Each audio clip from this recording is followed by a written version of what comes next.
Hello अस्सलाम वालेकुम, मैं हूं एजाज सैयद आसफ बशीर चौधरी और फ़खर दुरानी के हमरा प्रोग्राम टॉक शॉक के लिए। आज के टॉक शॉक में हम 3-4 बड़े अहम मौज़ूआत पर अहम ख़बरों के ऊपर गुफ्तगू करेंगे। सबसे पहले तो हम बात करेंगे पाकिस्तान के मरकज़ी सियासी रहनुमाओं की जो बड़े एक्टिव हो गए हैं मुख्तलिफ़ जगहों पर। पाकिस्तान तहरीक इंसाफ के लोग तो नज़र नहीं आ रहे, लेकिन पाकिस्तान पीपल्स पार्टी के रहनुमा बिलावल भुट्टो, पाकिस्तान मुस्लिम लीग नून की रहनुमा मरीम नवाज शरीफ और शहबाज शरीफ नज़र आ रहे हैं। मौलाना फजलुर रहमान भी जलसों से खिताब करें तो हम उसके ऊपर बात करेंगे। दूसरे नंबर पर हम बात करेंगे मुल्क में इंटरनेट की मुमकिना बंदिश के हवाले से, उसके ऊपर एक डेवलपमेंट है। साथ ही साथ सोशल मीडिया अकाउंट्स के ऊपर हुकूमत एक क्रैक डाउन करने जा रही है, उसके ऊपर बात करेंगे हम। इन्हीं बातों का आगाज़ करते हैं। आज फ़खर दुरानी जो है वो जनूबी पंजाब से आए हैं, छुट्टी पे गए हुए थे। आपको बताया था इनके भाई की शादी थी, तो फ़खर दुरानी से आसिफ जी इनसे बात का आगाज़ करते हैं। जी, कैसी रही शादी यार?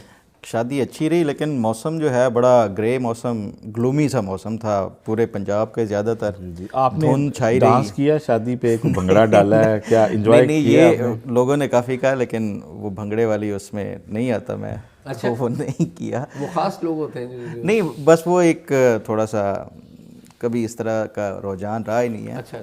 बहरहाल ये जो मैं बता रहा था कि एक ग्लूमी और एक ग्रे सा वो था, तो सियासी हवाले से भी जो जनूबी पंजाब का माहौल कोई इसी तरह का ही लग रहा था मुझे। अच्छा, वैसे आपस की बात है, जनूबी पंजाब की सियासत बड़ी अहम होती है ना। वो कहते होते हैं कि जी मेक एंड ब्रेक में जनूबी पंजाब इलेक्टेबल्स का जो है ना रोल बड़ा अहम होता है। मेरा ख्याल है 40+ कोई जो है ना वो जनूबी पंजाब बेल्ट से आते हैं, जो कि हमेशा से जो किंग मेकर का वो करते हैं। इस दफ़ा जो है कोई उस तरह की सियासी गहमा गहमी नहीं नज़र आ रही। एक तो ये है कि शायद कोई बड़े जो है वो लीडरान जो है वो कोई गए नहीं है, शायद अभी तक कोई जलसे वगैरह में। डोर टू डोर कैंपेन जो है वो निचले लेवल पे जारी है, लेकिन जो असल मुकाबला है ना इस टाइम जनूबी पंजाब में, पीटीआई नज़र नहीं आ रही। नज़र नहीं आ रही। मतलब आप PTI अगर के वैसे लोग नज़र नहीं, जो कैंडिडेट लीडर जो है नज़र नहीं आ रहे। तो आपकी भाई की शादी पे जो आए हैं लीडर्स, उनका क्या कहना है? नहीं, भाई की शादी बिल्कुल सादा थी, किसी लीडर वगैरह को नहीं इनवाइट किया हुआ था। सादा और भरी हुई का क्या मतलब है? बड़ी सादा थी, किसी सियासी लीडर वगैरह को वो नहीं ना सिगरेट पीते हैं कि सादा है भरा हुआ है, तो आपने कहा जी शादी जो है सादा। और अच्छा, उसमें ना जो मुख्तलिफ डीजी खान के हवाले से भी मैंने मुख्तलिफ लोगों से बात की। मुजफ्फरगढ़, ये 3-4 जो बड़े अजला हैं जहाँ से ज़्यादा कौमी असम्बली की सीटें हैं। पीटीआई का एक तो जो इलेक्शन वाला पिछले हफ्ते फ़ैसला आया है ना इलेक्शन सिंबल के हवाले से, उसके बाद काफ़ी डेंट पड़ा है। एक तो जो 9 मई के हवाले से इनके सरकर्दा रहनुमा वैसे ही सीन से पीछे हैं, वो उस तरह कैंपेन भी नहीं कर रहे।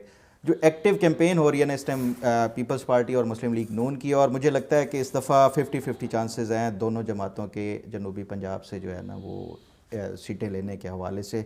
कुछ ऐसे हल्के हैं जहाँ पे मुस्लिम लीग नून के कैंडिडेट जो है वो तगड़े हैं, कुछ ऐसे हैं जहाँ पे पीपल्स पार्टी के तगड़े हैं, और उसमें ज़्यादातर रोल वही है जो पुराना चलता आ रहा है इलेक्टेबल्स का, जिन्हें आप दूसरे लफ्ज़ों में लोटा कहते हैं। मेरा ख्याल है ये बड़ा अनफॉर्चुनेट है जनूबी पंजाब के हवाले से। जो रीजन है ना, यहाँ से बड़े बड़े वज़राए आज़म तक, सदर तक, ये और गवर्नर पंजाब तक भी रहे हैं, लेकिन इतने ज़बरदस्त वज़ीर आला थे उस्मान बुज़दार, देखे ना वही। लेकिन अनफॉर्चुनेटली वो डेवलपमेंट का, जिस तरह जनूबी पंजाब का वो रोना रोते हैं ना कि तख्ते जो लाहौर जो है वो खा गया है, अगर ये सिंसियर हों ये जो इलेक्टेबल्स हैं, तो मेरा ख्याल है कि ये एक उसी तरह की तरक्की यहाँ पे भी वो करा सकते थे जो कि नहीं कराई गई। और आवाम को भी अब सोचना चाहिए कि ये जो बियॉन्ड इलेक्टेबल्स जाके इनको ये करना चाहिए। अच्छा, वैसे आपको एक बड़ी दिलचस्प बात बताऊं, ये तो सियासतदानों की हम बात करते रहते हैं। उस दिन आसिफ बशीर चौधरी आ रहे थे दफ्तर में। अच्छा, तो इन्होंने आपके जनूबी पंजाब का एक बड़ा एक इंटरेस्टिंग एहतजाज देखा था। मैं कहता हूँ आसिफ बताएं, मैं भी वो आसिफ वो क्या एहतजाज था यार, वो बताने के जरिए जो जी देखें, इस्लामाबाद में ना यहाँ पे बड़े जो बेचारे आते हैं मुतालबात लेके, उन्हें हमने रोते पीटते ही देखा हमेशा। लाठीचार्ज होती है यार। जी, वो शेलिंग होती है वो। अच्छा, यहाँ पे आपको पता है कि वो बड़े दिलचस्प एहतजाज के लिए मशहूर होते थे हमारे वो अक़लीती जो रहनुमा थे, जे सालिक। वो कभी पिंजरे में भी बंद कर लेते थे खुद को, और कभी वो डिफरेंट उनके बत्ती डाल लेनी, ये वो। मैंने अपनी ज़िंदगी में बड़ा दिलचस्प एहतजाज देखा लास्ट टाइम जब मैं 2 दिन पहले आपसे यहाँ पे सराइकी सूबे की हिमायत में एक जो है उसका मुतालबा करने के लिए स्टूडेंट्स आए हुए थे, यूथ थी, 4-5 यूनिवर्सिटियों के तालिब इल्म थे, और वो बाकायदा एक इलाकाई अपना रक्स कर रहे थे और साथ नारे लगा रहे थे कि सराइकी सूबा जिंदाबाद और वो मुतालबे, और बैक पे म्यूज़िक भी चल रहा था। तो मैंने उसके कुछ विजुअल भी रिकॉर्ड किए थे और मुझे कम अज़ कम एक बात की खुशी हुई कि चले किसी महज़ब अंदाज में और किसी एक जेन्युइन मुतालबा है। वो ये कह रहे थे कि हम पीछे हैं, डेवलपमेंट में पीछे हैं, लेकिन वो एक मोहब्बत भरा एक पैगाम था कि यार हमारे हकूक़ दिए जाएं और इसके लिए सूबा बनाया जाए। तो मुझे एक डिफरेंट अच्छा, वैसे मैं रिक्वेस्ट करूँगा सोहेब भाई को और अब्दुल्ला भाई को कि वो विजुअल्स तो दिखा दें जो आसिफ ने रिकॉर्ड किए। अच्छा, इसमें ना एक बड़ा इंटरेस्टिंग ये है कि ये जब भी इलेक्शंस की तारीख करीब आती है तो ये जनूबी पंजाब जो सूबे के हवाले से हमेशा से एक नई वो होती है, लेकिन जैसे जैसे इलेक्शंस ख़त्म होते हैं उसके बाद ये रहनुमा भी सो जाते हैं, अवाम भी जो है ना उसका वो मुतालबात जो है वो शायद पता नहीं क्या एक कंसिस्टेंट जो है वो नहीं है, शायद वो लीडर्स उधर के कंसिस्टेंट नहीं है, अवाम कंसिस्टेंट वैसे ना, खाली वो उसकी नहीं है। ये सूबा हज़ारा है ना, जो ये हज़ारा बेल्ट जो है खैबर पख्तूनख्वा, वहाँ पे भी सूबा बनना चाहिए, बलूचिस्तान में भी सूबे बनने चाहिए, एडमिनिस्ट्रेटिव उसके हवाले से पंजाब में भी सूबा इंतजामी तौर पे सूबों की ज़रूरत है। पंजाब को भी एक से ज़्यादा सूबे होने चाहिए वहाँ पे भी, सेम गोज़ टू सिंध, ठीक है। अच्छा, ये इंतजामी एतबार से भी बड़ा ज़रूरी है, लोकल गवर्नमेंट भी एट द सेम टाइम वहाँ पर होनी चाहिए ताकि लोग ज़्यादा से ज़्यादा इस पे बड़ा अच्छा जो एक तजवीज़ आई थी वो ये थी कि आप डिवीजन्स को, जो गोरे के ज़माने के डिवीजन्स हैं जो 5-7 अजला पे मुश्तमिल होते हैं नॉर्मली, उनको अगर आप सूबे बनाएं तो ना तो ये लिसानी तकसीम होगी और ना ही ये कोई आपके अंदर कोई मज़ीद डिवाइड पैदा करेंगे। जो सूबे पहले आप बनाते हैं अगर आप ज़ुबानों की बुनियाद पे, या उसमें फिर वो एक तफरीक आ जाती है। लेकिन अगर आप देखें कि आप पिंडी डिवीजन को एक सूबा बनाते हैं, फिर आप आगे चले जाएँ, आप गुजरांवाला डिवीजन को एक सूबा बना दें, इसी तरह लाहौर डिवीजन, मुल्तान डिवीजन, मतलब ये जो आपके डिवीजन्स हैं, तो ये आपका बड़ा बेहतरीन हो जाता है, आपके वो सूबे बन जाते हैं और बड़ी अच्छी इकाइयाँ बन जाती हैं, रीज़नेबल 5-7 अजला की। गोरे के ज़माने के ज़िले जो बड़े ज़िले थे, अब तो ज़िले भी ज़्यादा हो गए हैं। एजाज़, इस इलेक्शन की हम बात कर रहे हैं, इसमें जनूबी पंजाब का जिक्र हुआ, तो देखें इस इलेक्शन में ना एक फैक्टर बड़ा इंपॉर्टेंट हो जाना, वो ये है कि आप देखें कि आजकल शदीद धुंध जारी है और तकरीबन दिन 12 बजे तक उसके असरात रहते हैं, दिन 12 बजे तक, और फिर शाम को 3-3:30 के बाद फिर एक हल्की सी जो है वो दोबारा से धुंध वाली कैफियत स्टार्ट होना शुरू हो जाती है। तो इस दफ़ा जिस तरह बात हो रही थी कि ओवरऑल धुंध है, तो मौसम अभी क्योंकि 2 वीक्स आलमोस्ट रह गए हैं, 15-16 दिन बाकी हैं इलेक्शन डे में, तो बड़ा थोड़ा वक्त होगा, दिन भी छोटा है, डे लाइट कम होगी करने के लिए जी। और फिर एक और भी चीज़ है कि देखें आप, वर्किंग डे में इलेक्शन हो रहा है पाकिस्तान की तारीख में ना, गस्टेड हॉलीडे तो होगी, सरकारी इदारे बंद होंगे, लेकिन पंजाब के जितने थिकली पॉपुलेटेड एरियाज़ हैं, जनूबी पंजाब हो गया, आपका जीटी रोड हो गया, ये सारे किसी ना किसी इंडस्ट्री के लिए मशहूर हैं। प्राइवेट इंडस्ट्री इलेक्शन की छुट्टी देती है या नहीं देती, इससे भी टर्नओवर जो है उसके ऊपर इफेक्ट आएगा। और फिर जो धुंध वाला फैक्टर है, इसका देखें, अगर आप मगरिब के बाद आपकी पोलिंग अगर 5 बजे, जो कि नॉर्मली आपको 1 घंटा बढ़ाना पड़ता है, तो आपके जो इलेक्शन के नताइज हैं, जिस तरह आप बता रहे हैं नेट भी बंद होगा, तो आप जो मूव करेंगे, आप जो इंतखाबी नताइज हैं, आपके बैलेट बॉक्सेस हैं, वो अब देखें कि रात को मूवमेंट तो बिल्कुल हो नहीं पा रही, अच्छा, रोडें बंद हो जाती हैं। ये मुझे तो जो डस्का इलेक्शन था ना, वो धुंध में गायब हो गए थे जितने भी प्रिजाइडिंग ऑफिसर्स, वो तो सारे इकट्ठे गायब हो गए थे। पूरे पाकिस्तान का इस दफा डस्का इलेक्शन लग रहा है। तो मुझे ये लगता है जो जमातें चाहती हैं कि टर्नओवर ज़्यादा हो, उनको ड्यूटी देनी पड़ेगी, अपने वर्कर्स को अर्ली मॉर्निंग निकालना पड़ेगा, अदरवाइज टर्नओवर बहुत कम रहने का इम्कान लग रहा है। ऐसे ये कैंडिडेट करता है, हर कैंडिडेट जो है ना अपने अपने वोटर्स के लिए ट्रांसपोर्ट भी देता है, खाना भी देता है, सब कुछ ये कैंडिडेट की ड्यूटी होती है कि वो अपना वो ज़्यादा। लेकिन प्रैक्टिकली ना गाड़ी की जो मूवमेंट है ना, वो सुबह 10 से पहले तो मुमकिन नहीं है अक्सर शहरों में, और इसी तरह मगरिब के फ़ौरन बाद, 5:15 के फ़ौरन बाद उसमें डिफ़िकल्टी शुरू हो जाती है। अच्छा, ये तो सारी अपनी जगह चीज़ें हैं ना, लेकिन जो असल काम है ना वो है इंटरनेट की बंदिश। इंटरनेट बंदिश के हवाले से आप जो है, ठीक है, वो याद है मेरे ख्याल में आप थे उस दिन मेरे साथ रिपोर्ट कार्ड में, और मैंने वहाँ पे खबर दी थी कि ये इंटरनेट बंद करने की एक तजवीज़ है और बंद कर दिया जाएगा, मेरी इतलात यही थी। मतलब RTS पार्ट 2। RTS पार्ट 2, तो RTS पार्ट 2 इसलिए कि PTI जो है वो पूरी तवज्जो दे रही है इंटरनेट के ऊपर। अपने आप देख रहे हैं वर्चुअल उन्होंने जलसा इमरान खान का करवा दिया, ये कर दिया, वो कर दिया। अच्छा, उधर से वो ये काम करते हैं, इधर से ये स्लो डाउन कर देते ये हैं, स्लो डाउन कर देते हैं। उस दिन डिस्कस हुआ था तफसील से कि आप बता रहे थे कैसे वो पीटीए उसको वो करती है। और ये पीटीआई के अपने दौर में खरीदी गई डिवाइसेस हैं जो अब पीटीए इस्तेमाल कर रही है। अच्छा, आज ना मुर्जा सोलंकी साहब FIA के डायरेक्टर के साथ सरबराह थे साइबर क्राइम के, और पीटीए के एक सरबराह, पीटीए के एक हेड हैं सेक्शन के, उनके साथ ना वो प्रेस कॉन्फ्रेंस कर रहे थे। तो मैं उधर गया तो वहाँ पर मेरे जहन में सारे लोग तो वो क्रैकडाउन जो है उसके ऊपर सवाल कर रहे थे, लेकिन मेरे जहन में सवाल यही था कि बेसिकली ये इंटरनेट की जो बंदिश है, आपको पता है इस बात का कि ये इंटरनेट की बंदिश का मतलब है कि आपके कारोबार की बंदिश। बिल्कुल, बहुत से लोग इंटरनेट के ज़रिए, ये टैक्सी जो चल रही है आपकी, ट्रांजैक्शंस हो रही होती हैं, बहुत ट्रांजैक्शंस जो हो गई, बहुत सारी और चीज़ें हैं। अच्छा, फिर ये सोशल मीडिया के कारोबार बहुत सारे लोगों का वो बंद हो गए। तो मैंने उनसे पूछा मुर्जा सोलंकी साहब से कि जी इस बात की क्या श्योरिटी है। तो उन्होंने कहा जी देखें बंद नहीं होगा, इलेक्शन डे पे बंद नहीं होगा।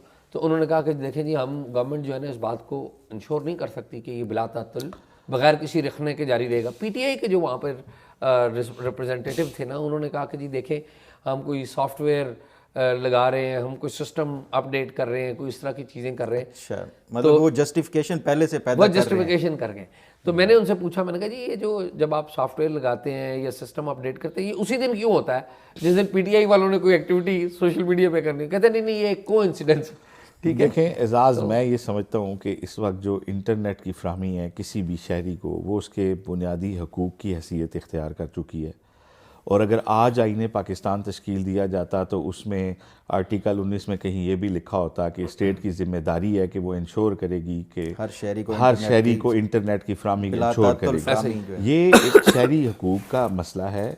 और मैं ये समझता हूँ कि जो लोग किसी जमात से या किसी ग्रुप से डर के इंटरनेट बंद करने की बात करते हैं, वो हम पाकिस्तानियों के हकूक़ के ऊपर डाका डालने की बात करते हैं। मैं ये समझता हूँ ये एक अनफेयर मीन्स में आता है कि आप इंटरनेट को बंद कर दें। आप किसी सूरत इस बात की हिमायत नहीं की जा सकती। अच्छा, ये हिमायत नहीं करें। हाँ। लेकिन अब मैं आपको ना आता हूँ, चूँकि आप वो जो जर्नलिस्ट की जो सियासत है उसमें भी बड़े एक्टिव है ना आसिफ, मुझे ये बताएं कि नहीं करना चाहिए, इंटरनेट पे बंद नहीं करना चाहिए। आज गवर्नमेंट ने 13 जनवरी को जो सुप्रीम कोर्ट ने फैसला दिया था चीफ जस्टिस ने बल्ले के हवाले से, उस फैसले के हवाले से ट्विटर के ऊपर पूरी कैंपेन एक चली। ठीक है, अच्छा चले, तनकीद जो है ना, तनकीद वेलकम है, तनकीद बुरी बात नहीं है, मैं नहीं समझता तनकीद से घबराना चाहिए। लेकिन गालम गलोच और बड़ी ऐसी गुफ्तगू करना, अच्छा कोई आम आदमी करे तो वो भी बात समझ में आती है, बड़े पढ़े लिखे जर्नलिस्ट वो ऐसी ज़ुबान इस्तेमाल कर रहे हैं वहाँ पे, या उन्होंने की है। अब गवर्नमेंट ने ना कहा है कि जी हम जो ऐसे लोग जो इस तरह की कैंपेन करेंगे जिसमें ज़ुबान गलत इस्तेमाल की गई है या इस तरह की, हमने तकरीबन 500 के करीब जो अकाउंट्स हैं उनको आइडेंटिफाई कर लिया और उनको हम बुलाएंगे, नोटिस करेंगे। अब जब उनको नोटिस होगा ना, आपने और मैंने यहाँ पर बैठ के कहना है कि ज़ाती सहाफ़त को ख़तरा हो गया, ये भी तो एक देखें ना। देखें एजाज, इसमें हम ना दोनों तरफ खेलते हैं बेसिकली। ये मैं आपको बता रहा हूँ, कोई दोनों तरफ नहीं, कोई दोनों तरफ नहीं। आप इसमें एक बड़ी क्लैरिटी है। जर्नलिस्टिक एथिक्स हमें बताते हैं कि मुश्किल से मुश्किल बात मुहज़्ज़ब अंदाज में कैसे की जा सकती है। दिस इज़ जर्नलिज्म, जो हमने सीखी है। हमने जिन एडिटर्स के साथ काम किया है, अवैस तौहीद साहब की तरह के लोग हैं, मज़हर अब्बास साहब की तरह के लोग हैं, हमारे राना जवाद साहब हैं, वो कहते हैं कि नाकाबिल इशात को काबिल इशात करना एडिटर का काम है। हम जर्नलिस्टों का काम है सख्त से सख्त सवाल एक मुहज़्ज़ब, एक सहाफ़ती असूलों के, समाजी असूलों के दायरे के अंदर रह के पूछें। गाली देने वाला इंसान, गैर शाइस्ता ज़ुबान इस्तेमाल करने वाला इंसान सहाफ़ी नहीं हो सकता। गैर शाइस्तगी के ऊपर, गाली के ऊपर पहले से कवानीन मौजूद हैं। ठीक है, मैं बात कर रहा हूँ स्पेसिफ़िकली उन लाज की जो अंडर पीका एक्ट, आप दुनिया में कहीं भी राय के ऊपर आपको राय काबिल दस्तंदाजी पुलिस नहीं होती। अब अफ्रीका के मुमालिक में भी ये कानून खत्म हो चुके हैं। अच्छा, आप अपने डिफर्मेशन के लाज को मजबूत करें, लोगों को अकाउंटेबल करें अपने कहे के लिए, और बिल्कुल आप मत चलाने दें, किसी की किरदार कुशी मत करने दें। हम तो फेस करते हैं ना, आप और हम फेस करते हैं। हमारे ऊपर एक नई किस्म है जो ट्रोलिंग है, जिसकी तरफ आप इशारा कर रहे हैं, जो मुनज़्ज़म कैंपेन्स हैं, वो बेसिकली एक नई सेंसरशिप की एक नई किस्म है। कि आप डरते हैं कि मैं कोई राय लिखूंगा तो लोग मेरी फैमिली की तस्वीरें फेक लगाएंगे, मुझे गालियां देंगे। वो यस, मैं एग्री करता हूँ। अच्छा, लेकिन इससे निपटने का तरीका अगेन मैं कहूंगा कि वो काबिल दस्तअंदाजी पुलिस नहीं, मैं पुलिस और FIA नहीं है। आसिफ, मैं अब आपको अच्छा, इसमें मैं भी ऐड करूंगा, आप जरा इसमें वो ये ना एक हमारे कुलीग है, इनका जो थंबनेल है ना, मैं खाली पढ़ के सुनाता हूँ जो यूट्यूब पे उन्होंने अपलोड, बाकी सारी बातें छोड़ दें। अच्छा, ये एक नहीं है, मतलब ये है टोटली इस तरह की। अच्छा, अब थंबनेल लिखें। ये एक दिन पहले इन्होंने कोई प्रोग्राम किया, इमरान को अभी लाओ मेरी गाड़ी में, आगे काजी फाइज ईसा की पिक्चर। फाइज ईसा का 11/9 पर फैसला 8 मिनट में रहा। कप्तान का हेलीकॉप्टर पहुंच गया, आर्मी चीफ साथ। ये लिखा हुआ है। अच्छा, अगला अगला अगला उससे भी ज्यादा, 6,35,000 फौजियों का कप्तान को वोट देने का ऐलान, आर्मी चीफ की तस्दीक, 2 जनरल ने सबूत पेश कर दिए जी। अच्छा, एक और मुझे पढ़, ये बड़े सीनियर ब्यूरो चीफ तक रहे हैं। अच्छा, जिन लोगों ने उनको ब्यूरो चीफ रखा है, मैं तो उन लोगों पे हैरान हूं। अच्छा, आखिरी मुझे आखिरी पढ़ लेने प्लीज, ये जरूरी है। जी जी। अच्छा, अब वो लिखते हैं कि जी उन्होंने 2 रोज पहले लिखा, कप्तान को इंतखाबी निशान अलाट, जज कुरान देखकर लरस गए। ये कहाँ हुए वाकयात देखें। नहीं, ये क्या मजाक है? ये 6 महीने तक ये लिखते रहे हैं। ये तो जर्नलिज्म रातों रात कप्तान जेल से रिहा, एक्सक्लूसिव मुनासिर फलाने मेरे चैनल पे। नहीं, बल्ला 8-7 से बहाल, फुल कोर्ट का फैसला। जी जी, आप सुने ना, ये एजाज मुझे एक बात बताएं, मैं बिल्कुल मेरा एग्जैक्टली वही मौकफ है। आपने पीका के कवानीन लगाए ना, आप एक बंदे को सजा नहीं कर सके। अच्छा, बेसिकली आप गलत उनको हीरो बना देते हैं, जो लोग ट्रॉलिंग में मुलव्वस हैं, किरदार कशी करते हैं, जो मीडिया सेल्स के या ज़ाती मकासद के लिए, पैसे कमाने के लिए डर्टी जर्नलिज्म करते हैं, किरदार कुशी करते हैं लोगों की, जिनको आपको निशाने इबरत बनाना चाहिए। आप उन्हें जब पुलिस से और FIA से प्रोसिक्यूट कराते हैं, आप उन पे जुर्म साबित नहीं कर सकते। अच्छा, मुझे अदालतें इस पे लीनियंट व्यू ये बताएं, यार इसमें इनके ऊपर इनका बैन होना चाहिए, इन पे 10 साल का, इस तरह की चीजों के ऊपर। इस पे मैं थोड़ा सा अगर जिन किसी की किरदार कशी करें उसको पैसे इनको प्लेंटी डालिए।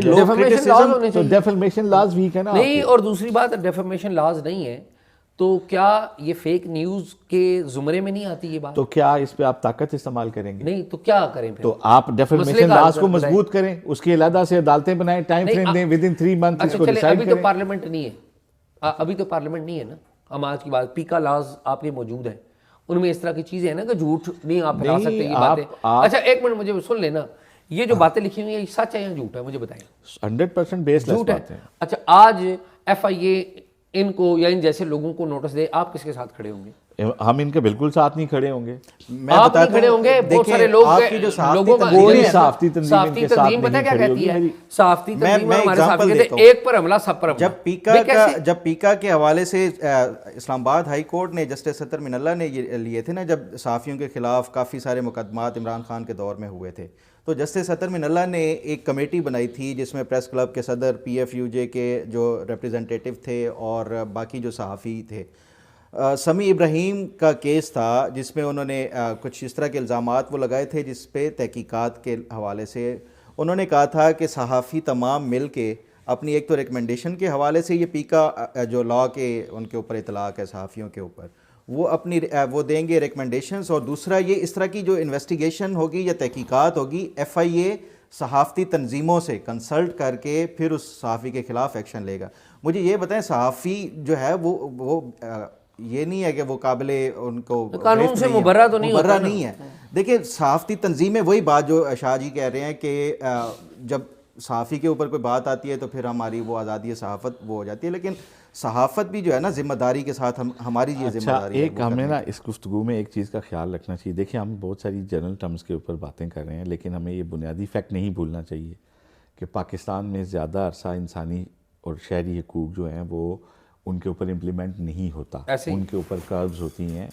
आप मुझे ये बताएं कि पिछले 5 साल में जिन सहाफ़ियों पे अटैक हुए, चाहे गोली मारी गई, चाहे उन्हें घर आके मारा गया, मैं अबसार आलम की बात कर रहा हूँ, मैं असद तूर की बात कर रहा हूँ, मैं मतीउल्लाह जान की बात कर रहा हूँ, मैं रज़ी दादा की बात कर रहा हूँ, मैं इमरान शफ़क़त की बात कर रहा हूँ, मैं इस तरह के बाकी अपने कोलीग्स की बात कर रहा हूँ। उन तमाम सहाफ़ियों को सोशल मीडिया के ऊपर उनके जो तबसरे थे, सोशल मीडिया के ऊपर उनकी जो न्यूज़ थी, सोशल मीडिया पे, ट्विटर पे, यूट्यूब पे उनके जो थे, उसके ऊपर उनके खिलाफ एक्शन लिया गया। वो क्यों लिया गया कि आपके नेशनल मीडिया के ऊपर अब वो खबर नहीं आ रही होती जो, तो बेसिकली इसके ऊपर कब्ज़ लगाने का भी एक प्लान है उन ताकतों का जो नहीं चाहती कि ख़बरें जो हैं वो बाहर आएँ। तो इस मीडियम को आप इस तरह आउटराइटली रिजेक्ट नहीं कर सकते। नहीं, आसिफ दूसरी बात खबर और इस तरह का जो आप कंफ्यूज कर रहे हैं ना, देखिए मैं सुने उसके वो जो बातें आप कर रहे हैं, खबर और ये इस तरह की बेहुदा जो हम तो ऐसी किसी पाबंदी के मुखालिफ हैं, ऐसे ही है ना। अब आजादी इज़हार का तो हम मुखालिफ हैं। हाई कोर्ट ने कहा था ना, मैं ये कह रहा हूँ कि ये जिम्मेदार सहाफत तो मैं तो ये तो जर्नलिज्म है ही नहीं कि मैं इसका दिफा करूं। लेकिन मैं ये कह रहा हूँ जब हाई कोर्ट ने कहा था कि आइंदा आपने गिरफ्तारी से पहले PFUJ से करना है, FIA ने कभी भी राब्ता नहीं किया PFUJ से। मैं जर्नलिस्ट प्रोटेक्शन कमेटी में मेंबर था PFUJ की तरफ से। हम पहले केस को स्टडी करते थे। हमारे पास सहाफ़ियों ने ये केस भी दिया कि जी मुझे आज ना कोई एक इदारा उठाने आ रहा है जी। हमने पता किया तो गाड़ी का मामला था, गाड़ी नाम नहीं करा रहे थे वो। हमने कहा जी आप गाड़ी नाम कराएं। उन्होंने कहा जी कि वो हमने कहा हम आपके पर्सनल किसी मामले में नहीं है, एजेंसी अगर घर से उठाने आ रही है, थाना खुला है, वहाँ जाके दरख्वास्त दें। हम नहीं आए उन मामलात में। हमारे साथ बहुत सारे केसेस ऐसे हैं जिसमें हम नहीं गए। हमने देखें आमिर मीर साहब का वाक़या मैं आपसे शेयर करता हूँ। आमिर मीर साहब को जब उठाया गया तो हमने वो ट्रांसक्रिप्ट उनका देखा कि कौन सा प्रोग्राम था जिस पे उठाया गया।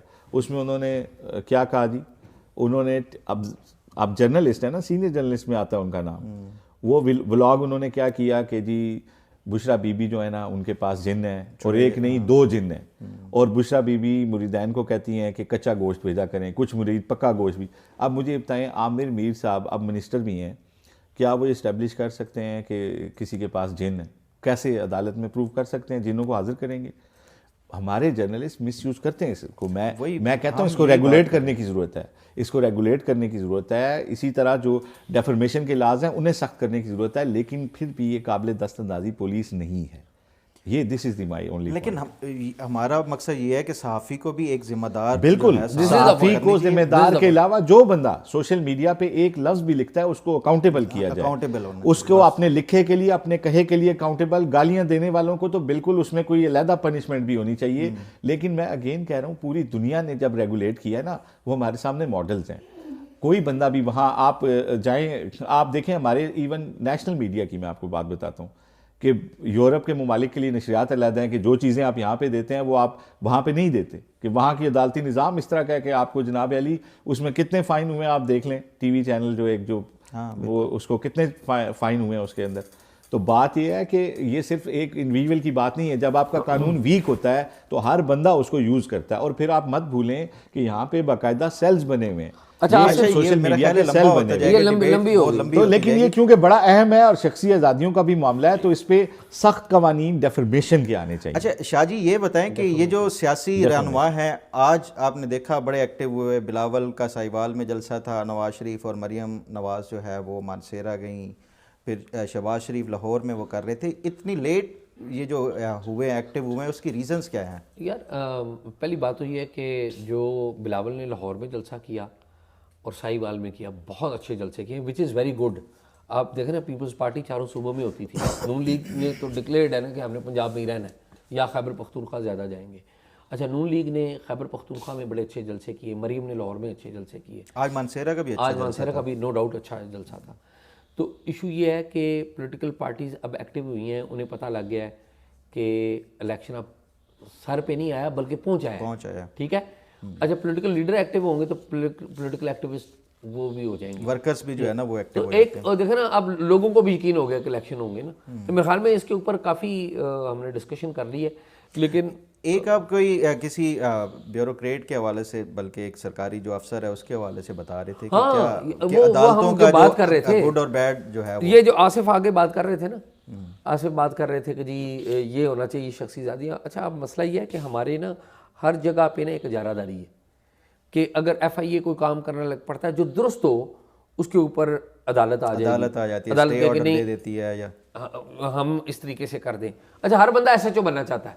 अच्छा, हर बंदा अपना काम लीगल डोमेन में नहीं करता, जाके वो एग्जेक्टिव की डोमेन में दाखिल हो जाता है। मैंने उस दिन एग्जांपल दी थी, इंडिया का एक जो जर्नलिस्ट है वो सऊदी अरेबिया में गिरफ्तार हो गया। इसी कॉन्टेक्स्ट में बात हो रही थी जो अभी हम बात कर रहे हैं। इंडिया का एक जर्नलिस्ट था, वो सऊदी अरब में गिरफ्तार हो गया। पिटीशन गई इंडिया की सुप्रीम कोर्ट में कि जी आप इसको के लिए कोई डायरेक्टिव जारी करें। उन्होंने सुप्रीम कोर्ट ने उठा के पिटीशन बाहर फेंक दी। उन्होंने कहा ये एग्जेक्टिव का काम है। अब ये एग्जैक्टली यही काम ये हुआ एग्जेक्टिव का। अभी ये उसी तरह का एक काम इधर भी हुआ कि इस्लामाबाद में वजारत जो सेहत है उसके डीजी है एक बसीर खान है, कोई मेरे ख्याल में मोर देन 10 ईयर्स, तकरीबन कहते हैं 14 साल से वो यहाँ पर डीजी हेल्थ है, बसीर खान उनका नाम है। अच्छा, वो यहाँ पर डेपुटेशन पे आए हैं, 16-17 ग्रेड के थे, उन्होंने अपने आप को एब्जॉर्ब करवा दिया, उनको इस्टेब्लिशमेंट डिवीजन ने वापस भेज दिया। अच्छा, अपने पेरेंट जो अच्छा डेपुटेशन पे आप 3 साल के लिए आ रहे हैं, वो मेरे ख्याल में तकरीबन कमोबेश 13-14 साल थे। अच्छा, वो मामला अदालत में चला गया, अदालत ने कहा कि जी वो ऑर्डर सस्पेंड कर दिया। मेरा जो बात हम ब्रॉडली कर रहे थे ना, वो बात यह है कि जब हम मिसाल के तौर पे FIA को काम करने लग पड़ती है जो दुरुस्त हो, उसमें भी आप आ जाते हैं। जब जो इंतज़ामिया को ठीक करने के लिए कोई काम करे तब भी आप आ जाते हैं। बाकी जो पहली बात है, इदारे हमारे तो कोई इतना ठीक काम भी नहीं कर रहे, ठीक है, लेकिन कभी को ठीक काम कर ले तो उनको भी मेरे ख्याल में मजबूत करने की बड़ी ज़रूरत है। आसिफ कोई बात नहीं, मैं आपकी बात से इत्तेफाक करता हूँ और आप सही कह रहे हैं। और अभी तो खैर निगरान हुकूमत है, अभी जो असल चैलेंज है, जो भी इलेक्शन के बाद हुकूमत आएगी, असल चैलेंजेस उनके लिए उसके बाद शुरू होंगे और अगले किसी प्रोग्राम में उसके ऊपर बात बिल्कुल। अच्छा, मैं एक लाइन और बता दूं जो बड़ी अहम है इसी कॉन्टेक्स्ट में, क्योंकि हम ना एक नेगेटिव वाला दे रहे हैं। आप वो बता रहे थे जरदारी साहब के हवाले से, जो उनका एक बड़े क्लोज एजी मजीद, मैं उस तरफ भी आता हूँ और वैसे रैप अप करते हैं।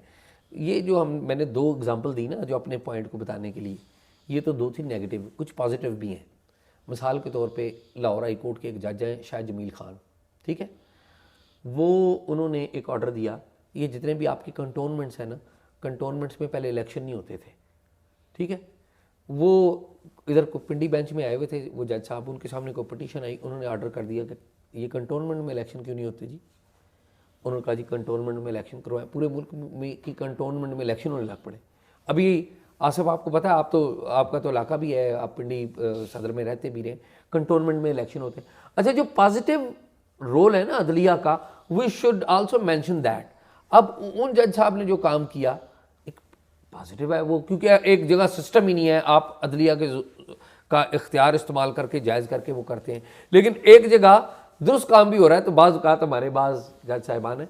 अच्छा, जो आपने बात की थी रात को, कल रात को शाम को आसिफ जरदारी साहब के करीबी दोस्त हैं अनवर मजीद साहब, वो ओमनी ग्रुप वाले, ओमनी ग्रुप, और आपको पता है फेक अकाउंट केस भी उनके खिलाफ तहकीक होता रहा नैब में, तो वो उनका नाम ECL वगैरह में था, वो नाम वगैरह निकल गया। फिर उनके बच्चों का नाम था, उनके बच्चे हैं निमर मजीद वगैरह और भी, तो उन्होंने ये जो निमर है उन्होंने 1 टाइम परमिशन ली थी कि वो मुल्क से बाहर जा सकते हैं। अच्छा, वो गए वहाँ पर, तो जो परमिशन थी वो 3 माह की थी या 1 माह की थी, जो भी टेन्योर था, तो उसमें उन्होंने एक वक्त से ज़्यादा वहाँ पर गुजार लिया। पीछे से नैब ने उनका नाम लिखवाया हुआ था स्टॉप लिस्ट में, वो FIA की स्टॉप लिस्ट में भी, जब FIA की स्टॉप लिस्ट में जाता है तो ये पासपोर्ट वालों के पास भी चला जाता है, बाकी जगहों पे भी जाता है। वो कल आए जनाब उधर एयरपोर्ट पे दुबई से गालबन, तो दुबई पे आए तो अनवर मजीद साहब और इनको तो जाने दिया, तो उन्होंने उसको रोक लिया निमर मजीद को। अब निमर मजीद को रोक लिया जनाब, वहाँ पर तो कोहराम मच गया, कराची एयरपोर्ट पे कोहराम मचा। फिर जो अनवर मजीद साहब हैं वो फ़ोन मिलाते हुए देखे गए और मतलब ज़ाहिर है रातें रुकते कर रहे थे, और फिर उन्होंने बड़े तहकमाना अंदाज में कुछ टेलीफोन वगैरह सुना मिलाए, और फिर हुआ ये कि निमर मजीद साहब को कहा गया कि जी आप चले जाएं, आपने साहब अदालत में ना पेश होना है। अच्छा, अब उनकी जो फैमिली क्या कहती है, फैमिली कहती है देखें जी हम तो कानून के मुताबिक बाहर गए थे। भाई गए तो कानून के मुताबिक गए थे, आपके जाने पे तो इतराज़ नहीं है, आपकी वायलेशन के ऊपर FIA ने इतराज़ किया है, तो ऐसा भी होता है। मेरा ख्याल है इस पर फिर किसी दिन तफसील से वो करेंगे कि ये जो अनवर मजीद फैमिली है इन्होंने क्या क्या गुल खिलाया जरदारी के साथ मिलके। आज काफ़ी लंबा हो गया प्रोग्राम, हाँ जी, हाँ जी, ज़्यादा वो इसके ऊपर फिर किसी दिन बात बिल्कुल डिटेल में। तो नाजरीन आपने प्रोग्राम देखा, आज जनूबी पंजाब से छुट्टी करके वापसी ख़त्म करके आए हैं फ़खर दुरानी। इनके एजाज़ में आसिफ बशीर चौधरी साहब ने और मैंने ये प्रोग्राम मुनक़्क़द किया है। हमें देखते रहें, अगर प्रोग्राम पसंद आए तो कमेंट ज़रूर करें, और अगर आपने हमें को मालूमात देनी है तो talkshok777@gmail.com पे दीजिए। शुक्रिया।